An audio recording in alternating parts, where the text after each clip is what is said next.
As the deep snow blocks our doors, so does the gentle flame bring us out. As the crackling cold air stops our breath, so does the radiant flame draw from us the words we need to give and to receive. Words of greeting, words of comfort, words of solace, words to challenge our minds, and words to bring us to action. Let us gaze upon this common flame so that we remember who we are and what we can do when we are together.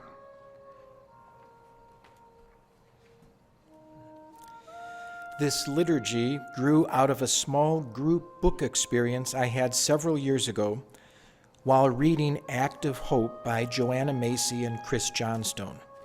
The book offers wisdom for processing our thoughts and feelings about the threat posed by the climate crisis.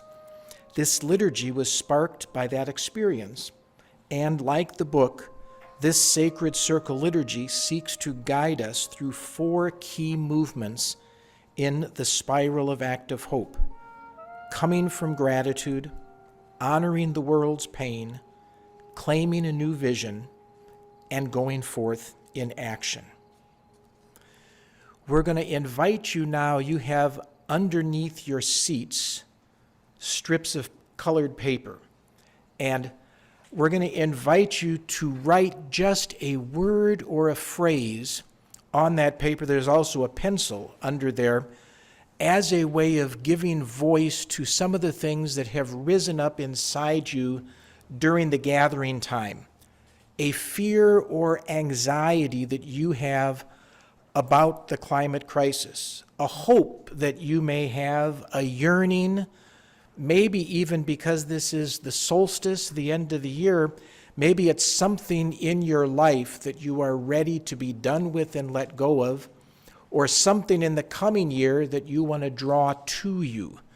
But just a short word or phrase to be written on the strips of paper, and then we're going to collect them. But there will be a moment in which Bruce is going to play a little music while you think about what would you like to put on that strip of paper. Oh, and people online, if you put something in the chat, Reverend Laura will take those messages in the chat and put them on strips of paper as well.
We're going to be moving to the part of your order of service that talks about gratitude for water in a minute. Please hold the griefs and fears and hopes that rose within you. Hold them all during this service. This is a night where mutual interdependence matters most. The holy work we are doing here, we are doing together. Whatever we must face, and as the climate crisis deepens, there is so much we must face. Whatever we must face, we will face it with more grace, determination, and a spirit of courageous love when we come from gratitude. I'll invite you to come forward, and Andy, you can stay right here because we'll be reading back and forth. Yep. Okay. Gratitude for water. This part of the service will include sections read by us and then responsive reading times read by all. We're in the section titled Gratitude for Water. Those of you at home will see the words in the chat and will be muted, so please read along. We will also pause for a moment after we say thanks to each element so that we can allow ourselves to feel the gratitude. In Earth's deepest past, water was the first womb for life. So it is no wonder that water figures in many creation tales and in many religious rituals, carrying the promise of cleansing, deep renewal, and new life. From ancient ocean to human womb, water remains our first home. Water is also precious in our daily lives. From the rain that nourishes the ground, so that it might provide food, the water refreshes us, bathes us, and fills our bodies, to the soothing sound of waves lapping on the beach, rain dances on the leaves, or stream tumbling over rocks. So we name the water that brings the soil to life, and then moves from root to trunk, to limb to leaf, and finally to flower, vegetable or fruit, that ultimately rejoins the air to become cloud and rain in an endless pilgrimage across the wondrous sphere, for these watery things and more. We say thank you, water.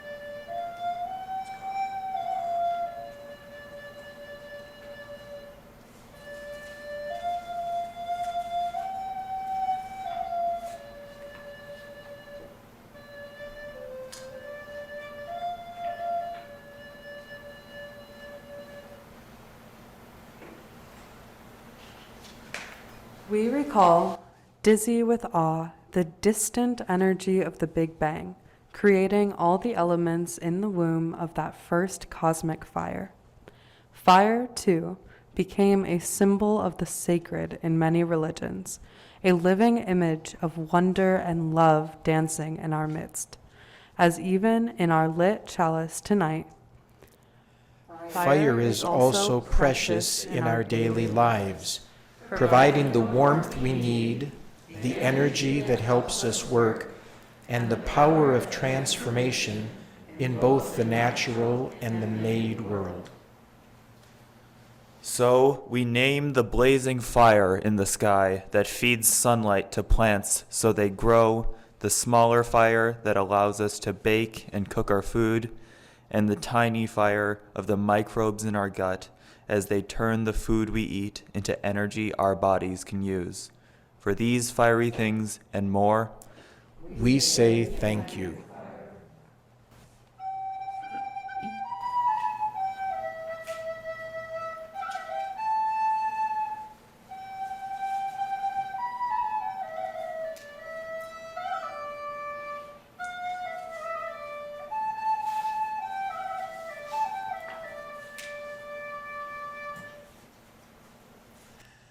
Air is the unseen fullness that frames life. Our words, wind, breath, spirit, all that the movement of this fullness swirling in our midst. Indeed, air wraps this fragile planet in an atmosphere, invisible but essential to foster and sustain life. Air is also, as well as in our daily lives, as we fills our lungs again and again, but also as the same breath that moves between all that lives, joining us to a vast community of persons, animals, and plants. We name with humble gratitude how the atmosphere freely, as an act of sheer grace, provides the oxygen we need for breath, which becomes the CO2 that plants need for their growth, and how air moves within soil itself, sustaining organisms that keep the soil healthy and promote good growth from below. For these airy things and more, we say thank you.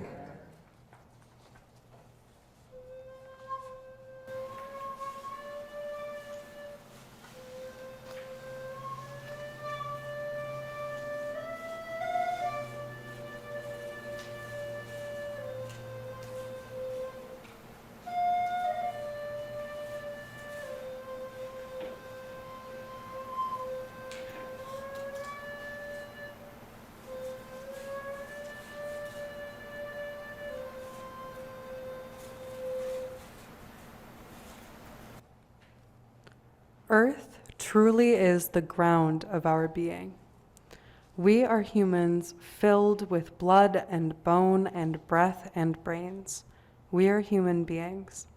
Earth, too, is the matter, the mother of all creatures, so that all is earthbound is kin. Earth is precious as well in our daily lives, from the ground that holds us, to the fields that feed us, to the grandeur of mountain peaks and the subtle beauty of rolling hills. We name with wonder the boundless and unseen community of tiny creatures, the microbes whose life is foundational for all life on Earth. To say we are surrounded by a cloud of witnesses is such understatement.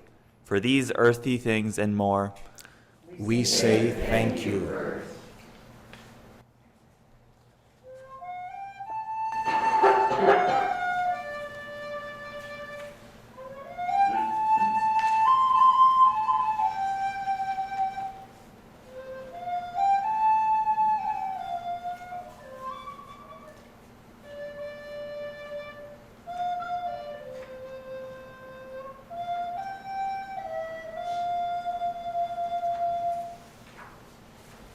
Tonight, we also name darkness and acknowledge its role in making the endings of our days, our years, our lives.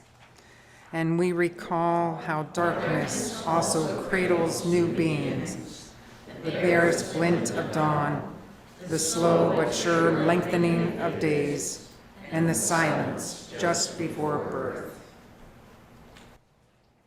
At the solstice, we meet finitude in the dark, the unfolding dance of dark and light, ending and beginning, death and new life. For the blessings born by darkness, we say thank you.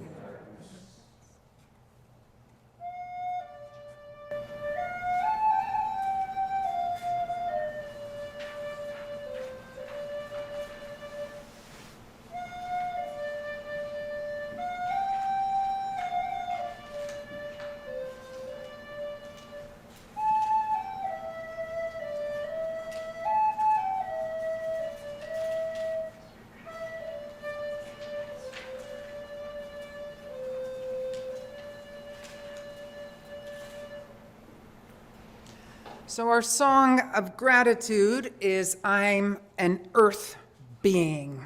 You'll recognize the tune coming from Morning is Broken, has broken, We invite you to rise in body or spirit. If you're here in person, if you're at home, you will be muted, and all are welcome to sing along. The words are in your order of service, and they'll also be on the screen. And we have Margaret singing. Feel free to rise if you guys want to rise.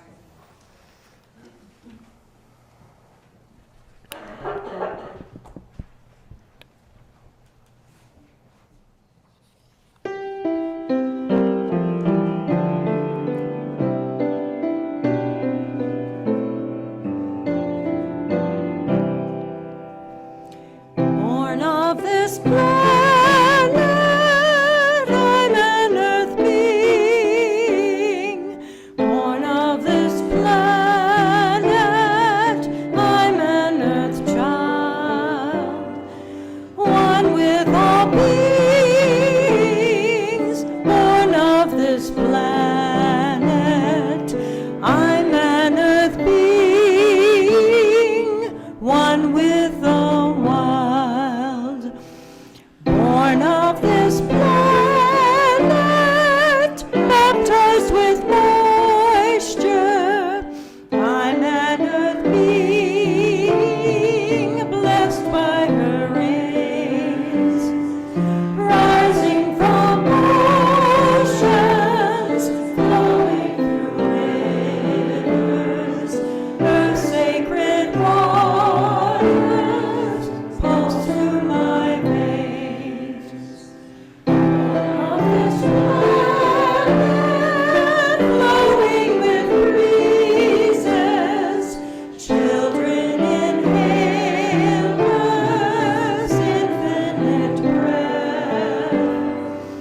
Earth's holy breathing enters my body, creating a presence deeper than death. Born of this planet, looks like a stardust. We feel the pulsing deep in our soul. Mystery like music throbs in the landscape. Earth like a mother makes our lives whole.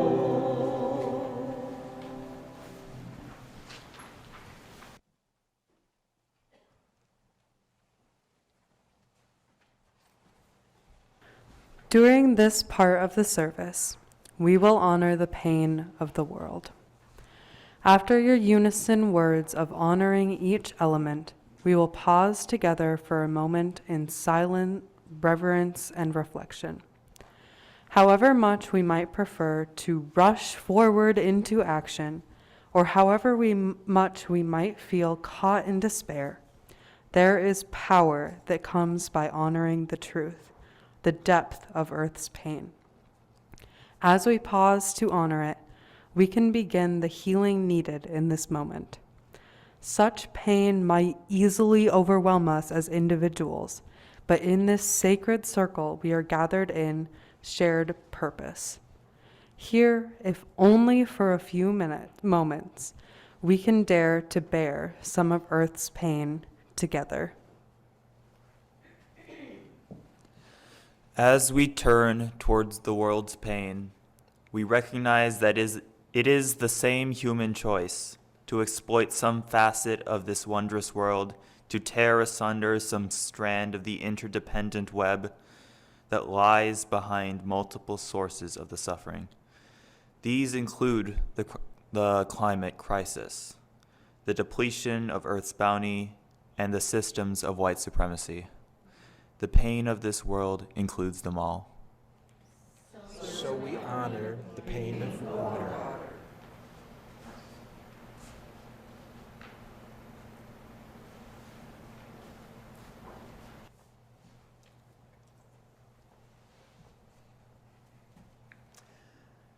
We remember ice caps that melt, the oceans that warm, becoming less hospitable to life. We lament the water that roils in hurricanes, overwhelms in floods, and rises along coastlines. We confess that the poor around the globe will be hit hardest by the pain of the water, even though their lives have contributed to this pain the least. And we recognize the extent to which oil and chemical spills, fertilizer runoff, plastic pollution, discarded fishing gear, and overfishing threaten individual species and the integrity of entire watery ecosystems by spawning dead zones, red tides, and physical hazards. So we honor the pain of fire.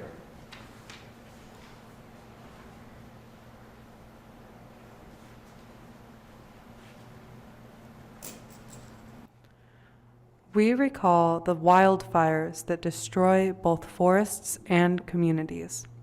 We lament the wanton burning of rainforests. We confess that racist policies have put fewer trees and green spaces in neighborhoods where people of color live, making these neighborhoods the first to heat up. We acknowledge that the rising global temperatures, such that each of the last 10 years has become one of the hottest 10 years in a century and a half of record keeping, with 2023 to become the hottest year in the past 125,000 years. We grieve for the truth spoken so loudly by young people like me that planet Earth, our very home, is on fire. So we honor the pain of the air.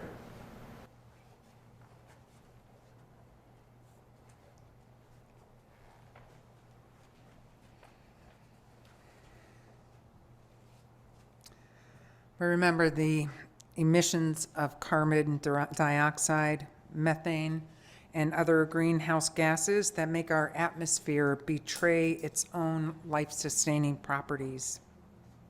We acknowledge with anguish the herbicides and pesticides sprayed by air, poisoning life intentionally and unintentionally, as though we might subjugate Earth herself to meet our demands without respect to the web of life. We confess that the first and worst effects of climate change, the pain of the air, are falling on those least responsible and least able to respond to them. And we lament that our heating planet creates further conflict between and within nations, such that despite our common breath, we seem to breathe fear and hatred instead. So we honor the pain of the earth.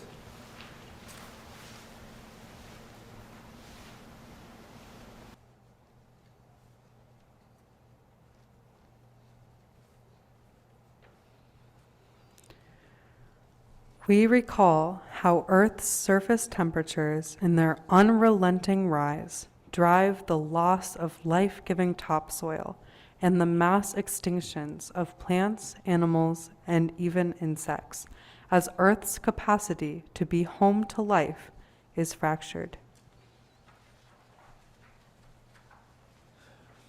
And we confess that our society's thirst for fossil fuels harms the land through projects that disrupt ecosystems, poison the soil, and destroy sacred places, threatening entire cultures. So we honor the pain of the darkness.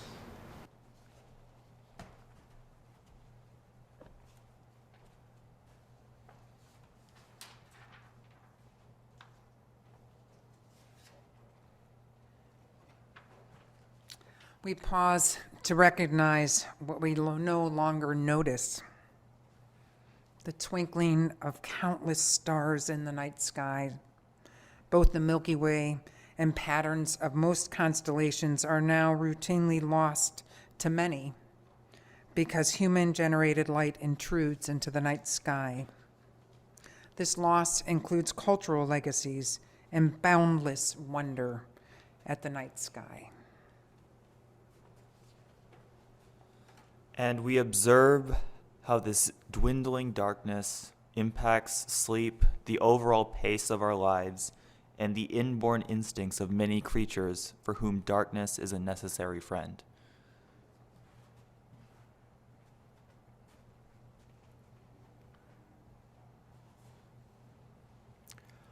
Holding the pain of the world in our hearts. We have named only a fraction of the pain unleashed by global heating. But for now, tonight, it is enough. Now we invite you simply to be with this pain during the next few minutes for a musical interlude. The piece you'll hear is titled Winter's Dream. It's a duet written for pipe organ and saxophone, written specifically for the winter solstice. It's performed here by Paul Haley, the composer, on the pipe organ, and Paul Winter on the saxophone. The piece runs right about 5 minutes long, and I invite you simply to imagine that you're at Earth's bedside and keeping watch with the planet for 5 minutes.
So once again, we will read and ask you to follow along in the section titled Claiming New Vision and Going Forth.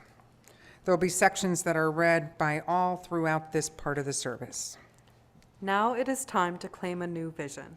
Now it is time to make ready to go forth. The stakes have never been higher, for us, for our children and grandchildren of every race and color, and for Earth itself. Like it or not, we were born for this moment. We are the ones here now. And since we are, let us embrace this moment as an adventure, as our moment to rise. Not because we're so confident, but because we're so needed here now. Let us remember, not one of us in this circle is alone. Each of us is linked to others, and to the earth, connected, interwoven. And together we rise. We may not sense the way forward very far, but we found the way here this evening. And we can keep moving moment by moment. As together we rise. Let's remember, countless generations brought us to this day, alongside the foolhardy and sometimes outright evil choices, habits, policies, and opinions that created this climate crisis and this moment of soil suffering. There have been countless actions for hope and compassion, wisdom and love, truth and justice by so many. We choose to honor their lives with our own, to join them in acting for a future that includes all of us who are earthlings, from the tiniest of microbes to the tallest of trees, and to all our animal kin. As together, across time, we rise. This is the work of active hope. We begin in gratitude. We acknowledge deep pain. We feel our ability to rise together, and we go forth in action. Inspired by those who have struggled so long before us, and young people who seek to rouse the world today. Inspired by those who work the land with love, and those from indigenous communities who embrace and protect our embattled earth. Inspired by those who plumb Earth's wisdom humbly and reverently to help chart the course to our future. We too pledge to take up our places, to do what we can to address the climate crisis, and to be in solidarity with all those seeking climate justice. By facing hard truths about our world and ourselves, and by building community with others. By taking actions in our own lives, and by pressing our political leaders and together challenging the way things are. And doing all these things as though our lives depend on it, because they do. Our struggle is one shared struggle. We are entangled in everything that is, rocks and stones, plants and trees, waves and wind, plankton and whales, and one another. We live in holy communion with all the earth. Here is the promise of active hope, known also as the work that reconnects. Active hope echoes the truth found in every great faith tradition, that in seeking the well-being of others, all others, and We find the deepest joy, the greatest hope. the highest sense of purpose and the richest human life. As together we rise. So our song of calling was written by David, once again, to accompany this liturgy. Using Minnesota nature imagery, the verses themselves chart the spiral of active hope from gratitude to lament, empathy, to vision, action.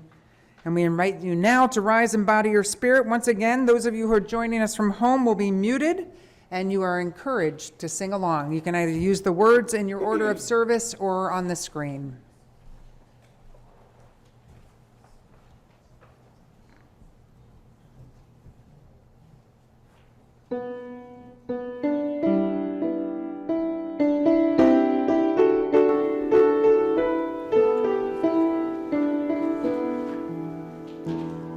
From the diving loon with its haunting tune to the frogs that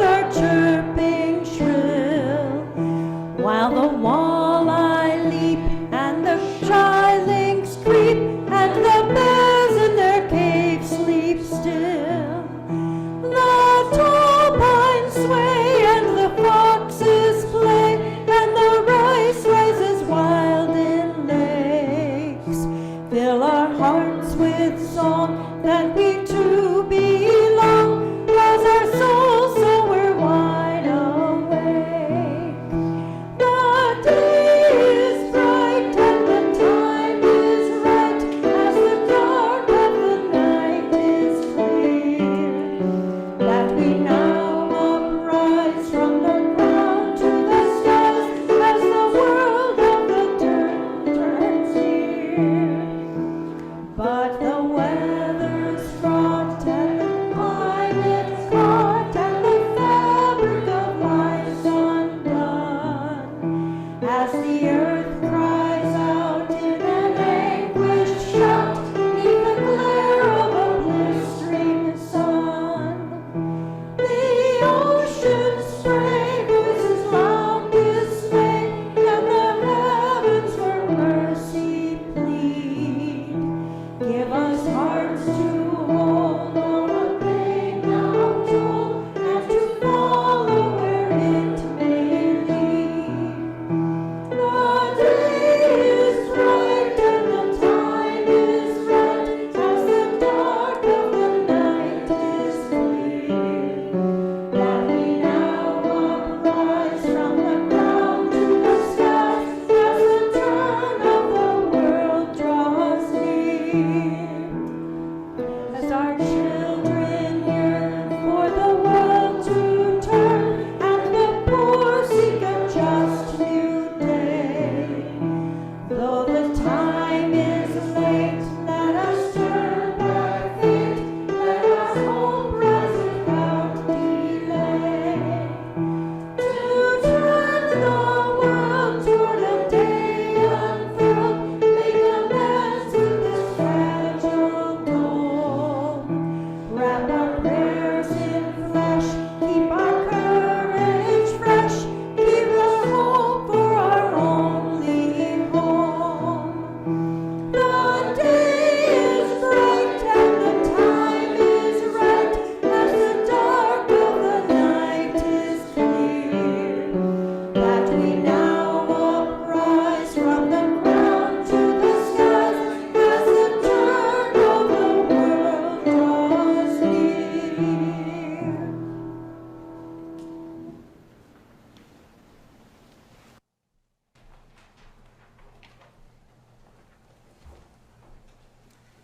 Now, as we go forth into the night, with fresh gratitude for Earth's beauty, with deepened awareness of the world's pain, and with a renewed sense of our place together in this moment, our final words come from Rebecca Ann Parker.